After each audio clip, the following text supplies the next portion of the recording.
What up, what up, what up? Back again for another great episode for the FTN Fantasy Show. It's me, your boy LQ, the Real Deal Fantasy HQ. You see the face, you know the case. Fire content only. And of course, I'm here with my boy, co-host, Matt Okada. What's up, brother? Week one is in the books. Oh boy, what a week one.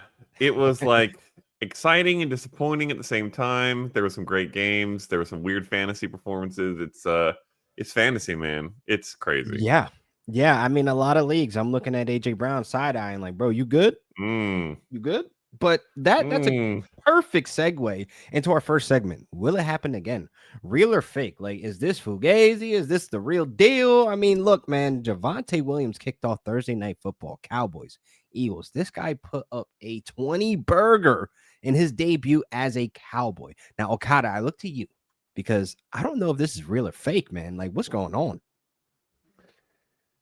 I think it's somewhere in between. This one's like a knockoff, but it's a real knockoff. Listen. Yeah. And you know what it's a knockoff of? It's a knockoff of David Montgomery is what it's a knockoff of. And it's just not a very good knockoff of David Montgomery. I think Javonte Williams has a good chance to be a poor man's David Montgomery. And when he scores touchdowns, which he has a good chance to do very often, because even if Jaden Blue gets activated, which he wasn't in week one, he looked like and feels like the short yardage and goal line back. So, and this offense is going to be good and get them down into the red zone a lot. So I think he's going to have a good chance to score a good amount of touchdowns. He did not look very explosive. He did not look, his vision didn't look too great. So I don't see him taking that Jahmyr Gibbs role. Now, Miles Sanders fumbled in the red zone. So things aren't looking great for him. And Jaden Blue needs to be activated at some point, or else we can't throw him into the picture at all. If that doesn't happen, if he doesn't get activated, Javonte Williams, all of a sudden, I'm going to answer this question with a yes, it will happen again. And it might happen again pretty often. Wow. Because what else are they going to do? Give the ball to Miles Sanders? I mean, no, I wouldn't do that after he fumbled. I mean, honestly, I didn't think Miles Sanders was going to make the roster, to be honest. Like, I thought he was going to be a roster cut, being on how Blue is like so explosive. But Blue needs to stay healthy. This is 2 injuries he picked up just over the summer.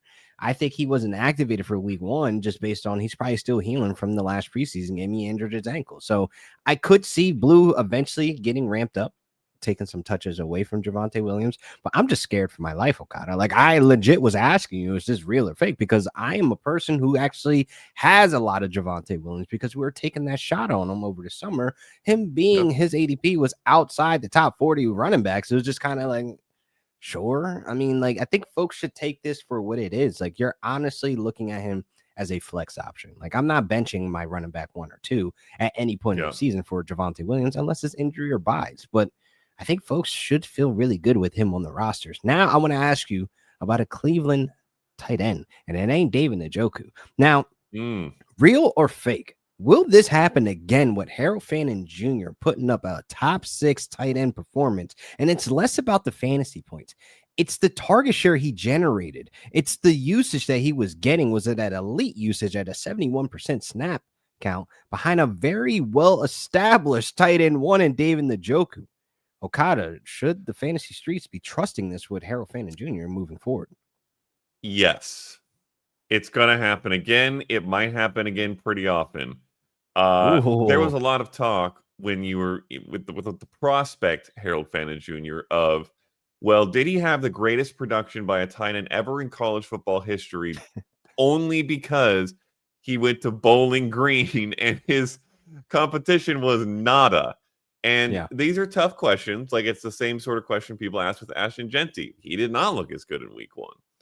With Harold Fannin Jr., the production was too good, and what we saw from week 1 is too good to doubt him. I think he's going to be a very, very good tight end in this league.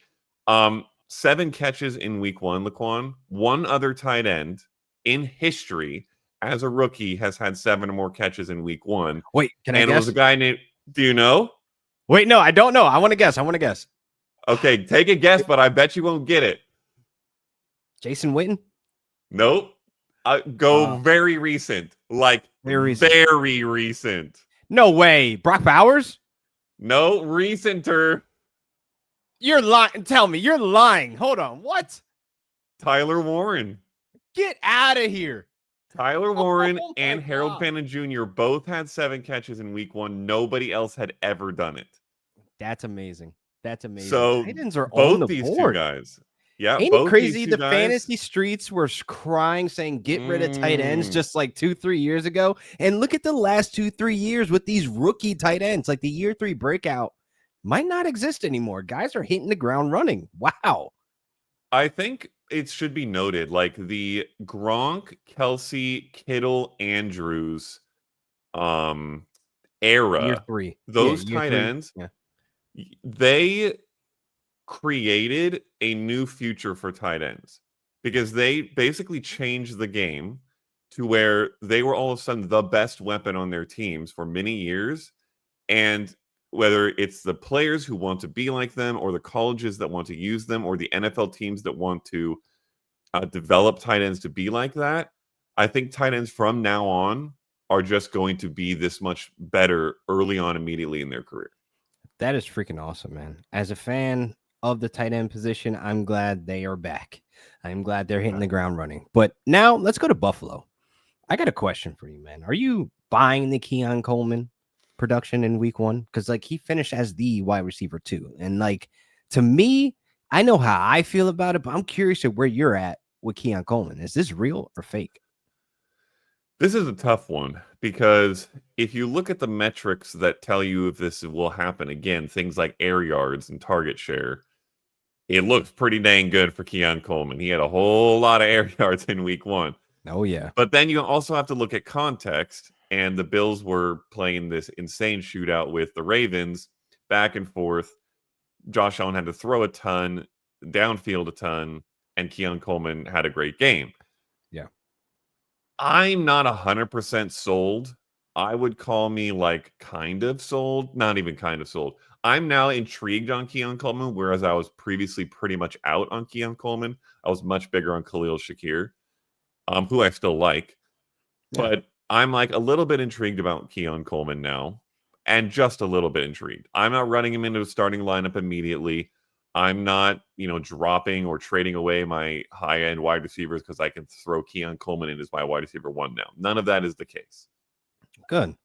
Like, I think the fantasy streets need to realize, like, the only time the Bills get in this bag of being a pass-heavy offense is when they're against the Ravens or they're in the shootout. Just look back to that Rams game. I look at Keon Coleman as a wide receiver 2, not even a high-end wide receiver 2. A high-end wide receiver 2 to me, that's the T. Higgins tier. I don't believe that's where Keon Coleman's going to be living on a week-to-week basis. And like you said, nail on the head, I'm not ruling him out in starting lineups. Like, I'm not that trustworthy of the guy. Like, I know we got him late in drafts, a flex option at best, but I'm starting to feel like now we're getting the Keon Coleman hype from last year, just kind of coattailing off of this strong week 1 performance. So I'm more on the wait and see. I'm more like you. Like, I'm intrigued, but I'm kind of like observing from afar. Like, I'm not advising folks on a week-to-week basis like Keon Coleman's a wide receiver 1, because we have to look at the Bills' identity. What is the DNA? They were 28th in passing plays last season, people. That is not Bills football that we saw week 1. They don't want to get in those shootouts. They want to get up and pound the rock. They just paid James Cook. So therefore, I feel like the passing volume for Keon Coleman's going to come down. I think folks are a little bit blinded by the glory of the wide receiver 1 production we got. But I just want us to be very, very cautious about the hype and the Kool-Aid that we drink, because, man, he will break hearts if you go out there and expecting that wide receiver 1 production. Now, Okada, Daniel Jones. I mean, I feel like we're a Daniel Jones podcast. Like, I feel like we support him because all summer long we were like, look, man, this is Daniel Jones's job. Is this real or fake, though? I mean, it's a tough matchup this week against Denver, but moving along forward to the season, is this week 1 performance real or fake by Mr. Daniel Jones, the QB3, 29 fantasy points per game, but rostered in less than 20% of leagues, man? Is this real or fake? Are we picking him up, Okada? Okay, first of all, let's just remind everybody who tried to say, why are you benching Anthony Richardson? He's your franchise quarterback. This is why. Yes. We told you all offseason this was such an easy decision. This is why. Anthony Richardson could never do what Daniel Jones did, who, by the way, ran for 2 rushing touchdowns, so he can even do what Anthony Richardson can do. This is everything we've said. Okada, please preach. This is everything we've said. Okay. Now that's the upside. Let me take the downside here. Yeah. He's about to face the Denver Broncos, Laquan. Yeah. It could be horrendously ugly. However, if it's just a little bit ugly, which I think it is the ceiling. The ceiling for Daniel Jones in this game is a little bit ugly. Yeah. If it's just a little bit ugly, though, against this defense, I'm going to be buying into a pretty significant degree. Right now, kind of like Keon Coleman, I'm intrigued, but I'm not buying in all the way because I think the Dolphins defense is terrible. And I think that it made Daniel Jones look much better than he is or will be, is the wording I want to use, but I'm open. I'm open. So if he goes out there against the Broncos and he has 200 yards, 1 touchdown, 1 pick, and 30 rushing yards, that sounds pretty bad.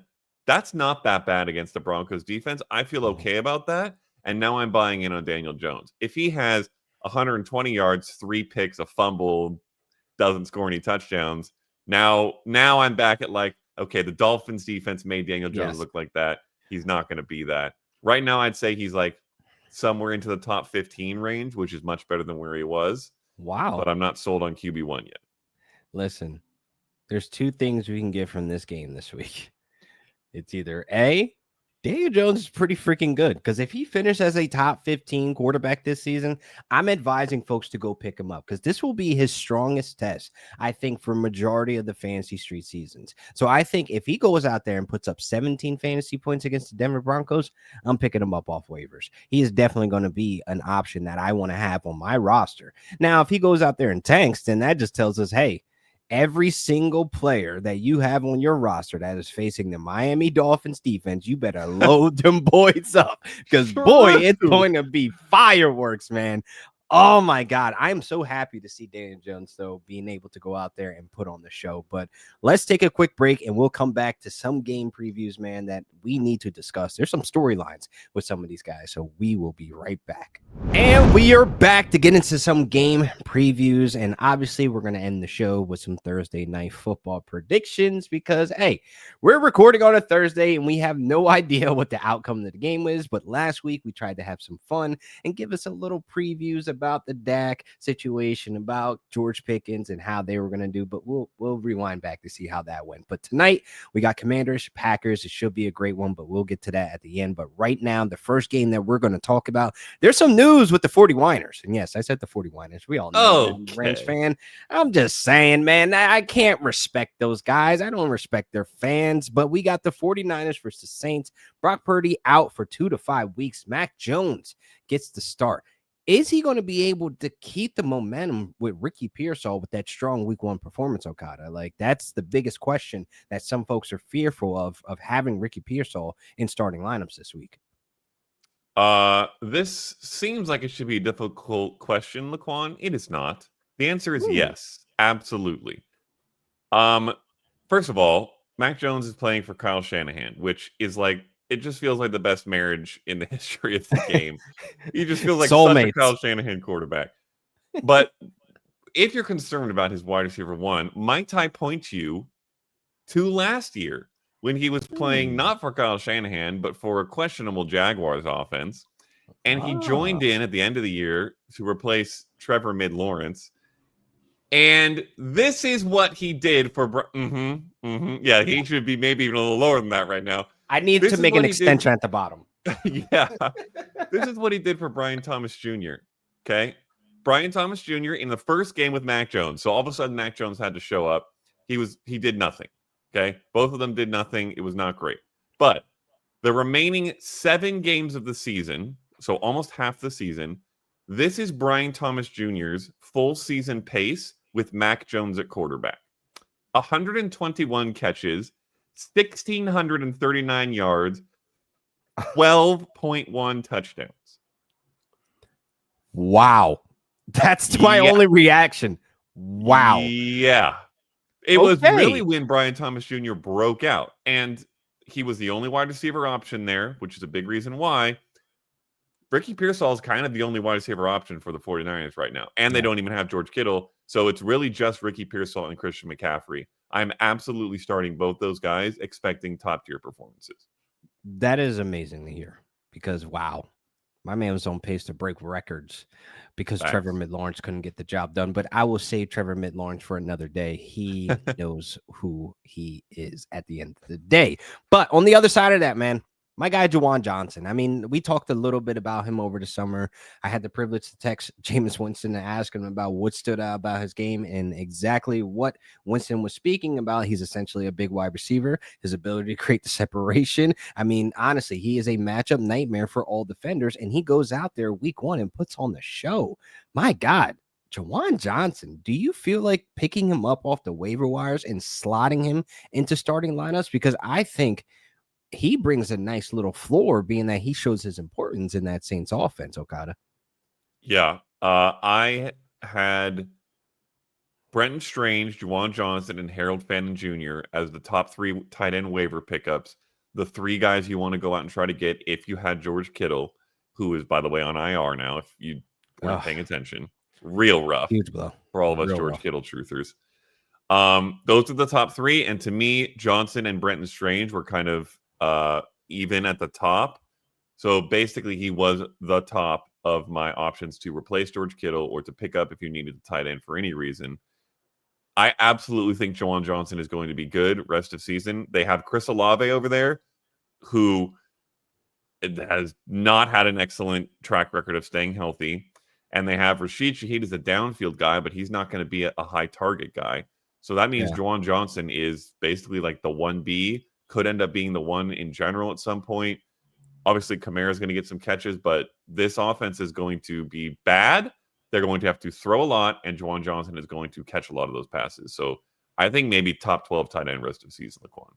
I love that. I love that take because I can honestly see it. Spencer Rattler has no fear. He was top 5 in air yards in week 1. So they're going to air it out. And you look at Juwan Johnson, essentially a big wide receiver, quote and unquote, from his former quarterback. He can attack vertically as well, people. And he almost came down with that game tying touchdown. And I wish he came down with that because that would have made his week 1 performance even sweeter. Let's go to New England. Now, Okada, I need to know. It's New England versus Dolphins. Tyreek Hill, are you good? Like, what are we doing? Like, I'm a little worried.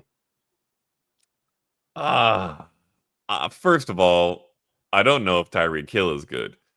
What I know with even more confidence than that is I don't know that Tua Tagovailoa is good. I don't know what's going on over there, man. They are a mess. Tua looks terrible. I don't think the Colts defense is a lights out defense that just made him look bad, even though he's not. Oh. I'm very concerned about this whole offense. They need to get on track real quick. There's been a bunch of off the field stuff. You know, all the weirdness with Tyreek and the team based on last year and saying he was kind of done and then coming back. It's just like everything feels off in Miami. So no, I don't know if Tyreek Hill is good. I'm not benching him yet. Like if you have him in a league, it's very unlikely you're going to get him to your bench unless you drafted some okay, here's what I'll say. If you drafted Emeka Egbuka in the 7th round, and you have an opportunity to put him in over Tyreek Hill, I'm probably doing that. But in most cases, you're not going to be able to bench Tyreek Hill, so you have to roll him out there again, see what happens, and hope that this offense gets better real quick. Otherwise, he might be a busted early round pick. Folks, this is why I will be the guinea pig. I took a lot of Tyreek Hill over the summer, but you know what? I'm glad in 2 of my leagues that I do have Tyreek Hill. I have Keenan Allen on the bench. And Keenan Allen's coming to save the damn day because I cannot roll Tyreek out this week. I think there's a lot of off-field issues with the Miami Dolphins. I think there's a lot of internal issues with the Miami Dolphins. So I'm staying away from that circus. I bought a ticket expecting speed kills, but I did not put into my calculations of how bad the Dolphins offense was going to be as a collective. But let's look at Drake May. Do you think Drake May joins in on kicking the Dolphins while they're down? Because we know that defense is bad. I mean, if Daniel Jones goes out there and have a big performance, can Drake May follow up? Yes, he absolutely can. And similarly to how the Broncos are a real test to see what Daniel Jones is, Drake May might be a real test to see what the Dolphins defense is, because he is honestly a somewhat similar quarterback to Daniel Jones, but the much better version, in my opinion. If he goes out there and has anything like what Daniel Jones did, I think this Dolphins defense is locked down rest of season as what you talked about earlier. You're throwing everybody out against them. Spencer Rattler's playing them? Sure, throw him out there. I mean, good gracious. So, and I expect that to happen to some degree, because again, I think Drake May is kind of just a better version of Daniel Jones. We saw what Daniel Jones did. Drake May can do the rushing stuff. He can do the downfield stuff. I think he's a very talented quarterback. I'm hoping this is like one of his major breakout games as a Patriots quarterback, and we see him sort of step up into the role he was drafted to be, which is the franchise guy. That's what I'm hoping to see, and I think we could. You know what? I'm rolling him out this weekend. I'm playing a little dangerous game because I'm benching golf. I'm benching golf because I don't like the matchup, but I feel as though you drafted Drake May to have these kind of like decisions to make. Yeah, that is an excellent presentation of the question, or like what people have to deal with. Are you going to go with this rookie, or not rookie, but young guy who's never really shown it in full? Or you're going to go with this guy who's been consistently a QB1 year after year after year, except suddenly now when he doesn't have Ben Johnson and looked quite bad in week 1? Do you trust him? Do you go with the young unknown? To me, with this matchup and Jared Goff's matchup, I think this is an easy question to answer. I totally agree with you. Roll out Drake May over Jared Goff. It's not even close. Absolutely. Now we're going to go to Cincinnati. I lied, folks. I'm talking about Team Mid today. Trevor Mid-Lawrence. I can't stand to see Brian Thomas Jr. come out of week 1 with 7 targets and 1 catch, but he had a rushing touchdown. Woo! Thanks, Liam Cohen. You saved a lot of fantasy managers from a goose egg. But looking at Team Mid, is this an easy layup for him? Because you have some folks in the fantasy streets that were believing in Liam Cohen to elevate this Jaguars offense. But are you feeling safe or even remotely like at that decision to put him into your starting lineups this week? Not unless your other quarterback was Brock Purdy and you couldn't pick somebody better up off waivers. I mean, waiver wires are dry on quarterbacks from what I heard. Yeah, there are circumstances where you might have to do this, but I really would rather not. I understand the matchup is supposed to be good. I'm not so convinced after 1 week that it is, because Joe Flacco threw 2 interceptions. Granted, that's Joe Flacco. That's kind of what he does. He throws the ball 45 times and 2 of them are picks. That's kind of just his thing. It comes with him. Yeah, and I do think this Bengals defense should be bad overall, but I don't trust Trevor Lawrence to really any significant degree right now. I need to see something worth trusting before I'm willing to trust him. So, I mean, you're not starting him unless you're in a 2 QB league and your other option was Brock Purdy, basically, is how I see that. I think the bigger question is, are you confident starting Travis Hunter? Because you're not you're not sitting Brian Thomas Jr. either. Yeah. But Travis Hunter might be more of a fringe decision for people. And Liam Cohen said he might play a little more DB moving forward. Now, he did not say he'll play a little more DB at the cost of playing a little less wide receiver. Exactly. Yeah. And I think everybody freaked out when he said he might play a little more DB. To me, it sounds like and looks like their goal is for Travis Hunter to play nearly every snap at wide receiver and then ramp him up at defensive back snaps until he's playing a lot of those too, like he was in college. So I'm rolling him out there, but do you have more doubts? I have a lot of doubts. I didn't draft any of them, but I do feel like, if you're in that situation, you bought into the hype. There's not many options that you feel as though have the same upside as him, like to have that talent ceiling that he brings and the focus that he is in this offense. I do think that, you're rolling him out just to see what another experience can be against a worse defense. I think after this week, you'll have your answer if he's an option as a start and forget, or a guy that you're going to constantly have to bounce, from your bench to your starter. And that's exactly why I kind of wanted to avoid the whole situation. But let's talk about the Bengals, man. Slow start seems like that's what they're trending towards, even though Jamar Chase and Joe Burrow played the most snaps they've ever played together in the preseason. They come out with very, very weird performances, man. Only 3 completions from Joe Burrow in the second half, and 2 went to T. Higgins and 1 went to Noah Fant. Where's Jamar Chase? I mean, how are you feeling about this matchup with the Bengals starters? I'm feeling queasy would be my word, Laquan. It's not good. I don't want to hear that. If I'm listening to this, I don't want to hear that. If I got Joe Burrow, T. Higgins, oh my God, Jamar Chase, we're in trouble. Look, that offensive line, it seems like a bit of a mess. I don't know what happened to this team in week 1. I've never seen them look that bad. Yeah, this is bad. It was so bad that it feels like it has to be a fluke, because we know Joe Burrow and Jamar Chase and T. Higgins are among the most talented players at their position in the entire league. So you feel like it has to bounce back. But it was also so bad that it's like, how far can you bounce back from that? So this is another one of these games. Like, overall, Laquan, we have to remember, we have to remind our listeners, weird things happen in week 1 every year. Yeah. We try not to overreact to them, but eventually and without fail, we always do to some of them. Everyone can remember Isaiah Likely from last year, who had that huge week 1. We all spent 30% of our fab budget on him, and then he did nothing the rest of the year. Like, this stuff happens. But sometimes that stuff doesn't correct. And so in week 2 is like the week of, was that thing that happened in week 1 real or not? And that's why we're doing this segment. Yeah. I truly don't know with the Bengals. The Bengals are one where I can't put my foot on it. Is that a phrase? Put my thumb on it. Foot on. I was about to say foot. Jeez. Thumb. We're sticking with it. I can't put my foot on it, Laquan. Yeah, I can't step on it. Maybe the the Jaguars will put their foot on it, and it will be bad. Pedal to the metal.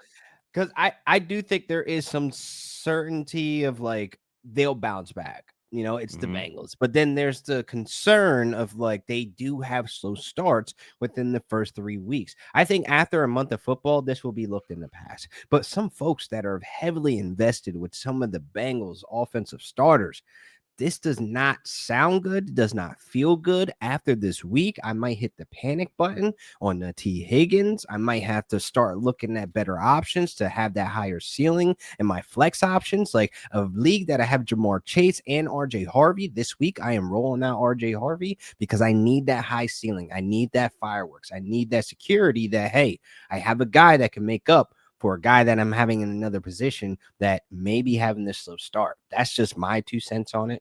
I am going to panic after week 2, Okada. I just need to be honest with you. But let's move to another game. Justin Fields versus the Bills defense, man. I mean, we just saw the Bills go in a shootout with the Ravens. Like, I think that's the standard that, you know, the Bills are going to be at when we look at those big time games. I don't think they're giving up 40, you know, against the Jets. But Justin Fields, is he a starter? Is he a QB1 for the rest of the season? Because off mic, we were talking about this. Like, some folks had decisions to make, you know, and I think Justin Fields is a hot topic right now. Can he be trusted for the rest of the fantasy season after week 1 performance? So freaking elitely. Listen, hear me out, okay? I know this is tough. I know this is tough. I need you all to hear me out. Justin Fields was a QB1 floor quarterback entering this season. There was no way, barring being benched, that he was going to be worse than a QB1 in fantasy because of his rushing upside. Now, that was his absolute floor. If you told me to project him based off of he stayed as good of a passer as he has ever been in the league, which is admittedly not that great, I would have said he belongs more around QB 6 to 8, because for the entirety of his time as a starter, that is what he has been, a QB 6 to 8 range guy. Yeah, because of the rushing upside. So that's where the real floor is. But then if you told me he is going to take a huge step forward as a passer, I would tell you his floor might be QB4 and his upside might be QB1 overall. Wow. Listen, Laquan, that's a statement. Fields, if you look at the metrics, Justin Fields has gotten slightly better as a passer every year of his career. He was also good in college, and people forget this. In week 1, he was one of the best passers in the NFL. He was the second highest graded passer on PFF. His completion percentage over expected was amazing. He looked sweet. He was slinging the rock. He was accurate. He passed the eye test. To me, he is now the passer that he was in college. Now, was it 1 week? Yes. But the tape doesn't really necessarily lie as much as the numbers do on a very small sample. You know what I mean? Yeah. Like the smaller the sample, the bigger the chance there is that numbers lie. But tape is just kind of tape. And he looked incredible, in my opinion, as a passer. And he's always still, and did in week 1, has the rushing upside. So does the passing floor fall out for him moving forward? Maybe, somehow. But even if that happens, he's still a QB1. Probably top 8. And if it doesn't happen, he's probably top 3 rest of season. Wow. That's a huge statement by you, Okada. And I think a lot of folks are going to be leaning into that. And I think that's what's going to make a lot of decisions of, hey, I drafted him as my QB2, but he is overperforming a lot of guys that were going way higher than him in drafts. I mean, a Baker Mayfield was going before him in drafts. I don't know how, but it happened. Baker Mayfield. Look, Baker Mayfield, he looked okay because it's masked by his 3 touchdowns, but that boy had 168 passing yards, and he has a difficult matchup this week. So I would be pumping the brakes on Baker Mayfield and sliding Justin Fields right into starting position. But here go ahead. This one last thing I'll say for context. You had the Elite 5 to start in drafts, right? Yeah. Josh Allen, Lamar Jackson, Joe Burrow, Jalen Hurts, Jaden Daniels. Yes. You had those Elite 5. To me, I'm not taking any other quarterback in fantasy over Justin Fields for the rest of the season. Yo. Dak Prescott is up there because I really like Dak Prescott, but he's got to show it. Okada is a Justin Fields stan that we just revealed on the pod live. That is a statement, brother. Been there. But you know what? I am rooting for you. I am rooting for Justin Fields. Like, honestly, I want to see it happen. I want him to finish as the QB1 so you could put the haters to bed. I mean, as a passer, like you noted, that metrically, he looked great on tape. He looked great. He had 153 passer rating on passes of 10 plus yards. I thought the boy couldn't air it out. And here he is, week 1, airing it out against his former team and the Steelers that have a rough secondary. We've seen Jalen Ramsey out there being a dog that he is, but man, I got to ask you, final question about this Jets offense. There's not much about the Bills that we need to discuss other than Khalil Shakir, start and forget, Josh Allen, start and forget, James Cook, start and forget.